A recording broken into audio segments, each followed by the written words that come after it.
E é desse modelo aí, tá bom, meu patrão? Já sorri, já chorei.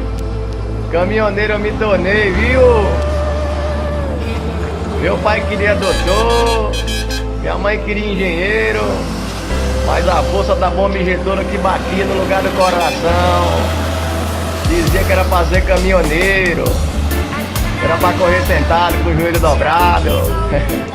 Caminhão arqueado, vidro fechado, retrovisor regulado, e o couro ia comendo, o cargueiro correspondendo. Tá um par de bonita forma ali nas madrugadas, né, cara? Capa 10 ligando, o sonzinho no caminhão ia tocando, bandeira do GP do lado representando.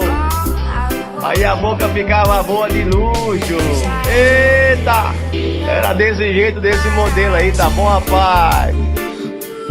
Entregava as cargas no horário combinado ali, descarregava, carregava de novo e carregava novamente.